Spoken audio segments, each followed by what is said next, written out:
안녕하세요 여러분, 리플 마니아입니다. 오랜만에 또 영상으로 찾아뵙는 것 같은데요. 어떤 소식이나 이런 것을 전달해 드리기보다는 제가 어떻게 전략을 펼치고 있는지에 대해서 좀 말씀을 드려보려고 합니다. 그리고 여러분들이 흔히 좀 오해를 하고 계시는 부분들, 이런 것도 좀 풀어드리려고 방송을 좀 하게 됐고요. 저는 예전부터 말씀드렸지만 1불 아래까지는 저는 매수 기간이라고 보고 있습니다. 그러나 이 무조건 제가 매수를 한 달에 뭐 한 번씩 뭐 매수를 진행한다라고 이런 말을 한 적이 없어요. 저 같은 경우에는 여유 자금을 하되 일부 아래에서는 제가 매수하고 싶을 때 언제든지 매수를 한다. 뭐 이렇게만 이제 말씀을 드렸죠. 저는 실제로도 매수 기간이라고 생각을 하고 있고요. 아직까지 매도한 거는 없습니다. 그래서 매수를 하고 있고 제가 여태껏 어, 그 매수한 XRP는 계속 홀딩으로 가지고 있습니다. 근데 제가 한 8월 달부터 계속 매수를 9월 달부터 한 매수를 안 했던 것 같아요. 90 그 8월 달이죠. 8, 90. 그래서 한 3개월 정도 이제 매수를 안 한 것 같은데 저는 이제 오히려 기다리고 있다. 그래서 오히려 제가 이 3개월 동안 투자하려고 했던 XRP를 돌려서 그 여유 자금 있죠. 그 여유 자금을 돌려서 오히려 주식에 이제 오히려 투자로 더 진행이 되고 있다라는 점. 그래서 저는 지금 XRP에 투자를 하지 않고 있다. 이렇게 이제 보시면 돼요. 그 대신 제가 가지고 있었던 물량을 홀딩 중이다. 이렇게 보시면 되고, 어떤 분들은 계속 여기서 분할 매수를 몇 년 동안 진행하고 또 앞으로도 몇 년 동안 분할 매수 하시는 분들이 있는데 제가 보기에는 좀 위험하다고 생각을 합니다. 이유는 여러 가지 그 암호화폐가 이제 변화가 될 수 있을 가능성이 크고, 어떤 규제로 인해서. 그렇죠? 그리고 안전하지는 않다라는 거. 아주 안전하진 않다라는 거. 뭐 물론 주식도 안전하진 않지만 주식보다 더 안전하지 않다라는 게 바로 암호화폐 시장이죠. 그리고 또 리플사가 어떻게 움직일지, 뭐 여러 가지 리플 본사가 이전한다는 이야기도 있고요. 뭐 그리고 XRP 생태계가 또 바뀔 수도 있기 때문에 이런 것들을 생각하면은 전략적으로 좀 세 가지로 분류가 될 수도 있다라는 거예요. 저같이 지금 아무것도 안 하는 상태가 있을 수도 있고요. 어떨 때는 매수를 해야 되는 상황이 있을 수도 있고 매도를 해야 되는 상황이 있을 수도 있다라는 거예요. 이건 전략적으로 때에 따라 다르다는 거죠. 저는 계속 매수 타점으로 보고 있다가 현재는 어떻게 하고 있다 그랬죠? 매수하지 않고 그냥 보유, 홀딩하고 있다라고 이제 말씀드렸어요. 그리고 지금 이 더 매수를 진행, XRP를 매수를 진행하려고 했던 것을 멈추고 그 여유 자금으로서 이제 주식으로서 다른 곳에 투자를 하기 시작했다는 거죠.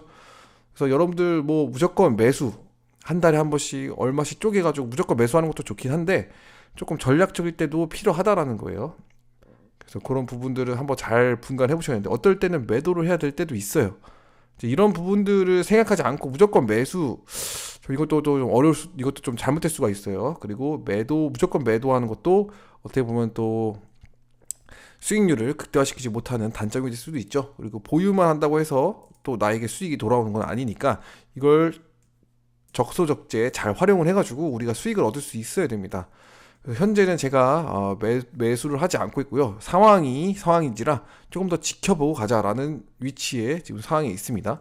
물론 제가 여기서 사고 싶을 때 매수를 할 수 있어요. 하지만 저는 이 기다리는 기간을 동안에 약간의 다른 부분을 한번 주식 쪽에서 활용을 해보자라고 이제 가져가고 있고, 제가 말씀드렸다시피 저도 XRP만 홀딩하고 있는 게 아니고 다른 것들도 지금 투자를 하고 있기 때문에 XRP만 투자라라고 해서 제가 방송을 하는 건 아니다라고 이제 분명히 말씀드렸고, 그리고 XRP뿐만 아니라 이제 어떤 어떤 큰 금액으로서 할 때는 분산 투자를 해야 된다. 이것은 분명한 현실이다.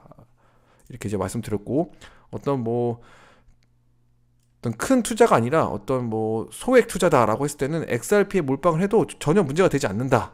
그래서 몰빵을 한 것도, 어떤 한 코인에 몰빵을 한 것도 물론 위험성은 있지만 어떤 소액으로 했을 때는 문제가 되지 않는다 분명히 말씀드렸기 때문에 뭐 이런 것들을 여러분들 한번 잘 생각해 보시고, 내가 지금 투자할 땐지 안 할 땐지, 지켜봐야 할 땐지, 현금을 보유하고 있는 게 중요할 땐지. 자, 현금을 보유하고 있는 것도 굉장히 중요하고, 매수하는 거, 매도하는 거. 자, 홀딩도 포함이 되지만 홀딩이 바로 이제 현금을 이제 보유하고 있다라는 거죠.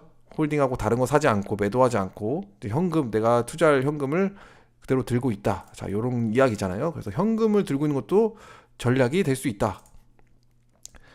그래서 지금 무조건적인 매월 얼마씩 매수를 한다. 뭐 여유 자금으로 매수하면은 뭐 괜찮긴 하겠지만 이거를 더 효율적으로 활용할 수도 있어야 된다. 저는 조금 더 기다려 봐야 된다. 저는 웬만하면은 현재 여기서 멈춰지는데 전략이 바뀐 거죠. 그래서 계속 매수를 진행을 하려고 했겠지만 더 좋은 곳에 더 좋은 곳에 좋은 투자를 할 수 있을 거라고 생각했기 때문에 주식 쪽으로 투자를 조금씩 투자 금액을 바뀐 거고요. 투자 비율을. 그래서 저는 한 30센트가 넘어가기 시작하면은 30센트 정도에서부터는 다시 한번 매수를 진행해 볼까 이렇게 생각을 하고 있고, 지금 여기서는 저도 이제 리플사와 어떤 XRP 생태계에 대해서 지금 현재 어떤 뉴스를 보면서 공부를 하지 않고 있는 상황이기 때문에 이것보다는 오히려 제가 관심을 가지고 있는 쪽으로 약간 좀 시선을 돌려보자 이렇게 이제 생각을 하고 있는 중이고요. 저는 이렇게 하고 있다라고 여러분께 이제 말씀을 드려보는 겁니다.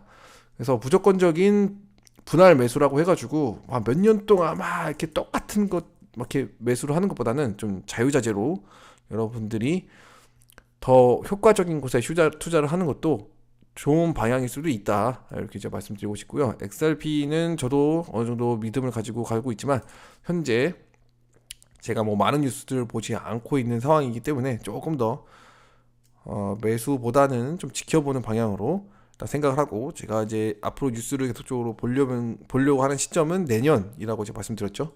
이제 그런 부분들을 참고해 주시면 좋겠고요. 방송을 제가 많이 하지를 못하더라도 내년에는 리플마니아가 열심히 하겠구나라고 생각을 해주시면 좋을 것 같습니다. 그래서 오늘 방송은 여기까지 하려고 합니다. 시청해 주셔서 감사합니다.